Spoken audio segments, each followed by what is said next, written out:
അമ്മ വന്നപ്പോൾ ഞങ്ങൾ ഈന്തുംകായ് പെറുക്കാൻ വന്നാണ്. ഈന്തുംകായ് നമുക്ക് 3 എണ്ണം കിട്ടി. ഇതാണ് ഈന്തുംകായ്. ഇപ്പം നിങ്ങളുടെ നാട്ടിൽ ഈന്തുംകായ് വെച്ചിട്ട് എന്തെങ്കിലും ഡിഷ് ഉണ്ടാക്കാറുണ്ടോ? പിന്നെ നിങ്ങളുടെ നാട്ടിൽ ഇതിന് എന്താന്നാ പറയാന്നും പറയണം. ഈന്തുംകായ് ഇതാ അതിൻ്റെ മരം താഴാണ്. മരം ഇവിടുന്ന് കാണിക്കാൻ പറ്റൂല. പിന്നെ ഇത് ഇരുമ്പിപ്പുളി. ഞങ്ങൾ ഇരുമ്പിപ്പുളി എന്നറിയാണ്. ഇത് ഞങ്ങളുടെ ഇരുമ്പിപ്പുളി ഇല്ലേ അമ്മേ? അപ്പോൾ ഇതിന് നമ്മൾ എന്താ പറയാ? ഇരുമ്പിപ്പുളി. ഇതിന് ഈന്ത് ഗൈസ്. ഒരുത്തതാ നോക്കിയാ. ഇത് പിന്നെ ഞങ്ങളുടെ നാട്ടിൽ ചക്ക എന്ന് പറയും ഗൈസ്. ഇതിന് ചക്ക എന്ന് പറയും. നിങ്ങളുടെ നാട്ടിൽ എന്താണെന്ന് പറയാന്നറിയില്ല. എടാ ഇതിനെന്താ പറയാ ചിഞ്ചോ? എന്ത് ചക്ക?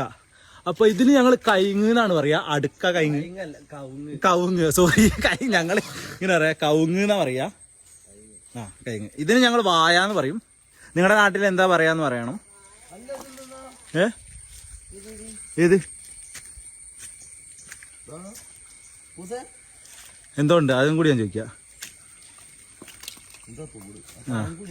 പനങ്കൂരി അല്ലേ, റബ്ബർ കൂടി. അപ്പൊ ഞാനിപ്പം പറഞ്ഞോ, നിങ്ങളുടെ നാട്ടിൽ ഇതിനൊക്കെ എന്താ പറയാ? നിങ്ങൾ കമന്റ് ഇടണേ.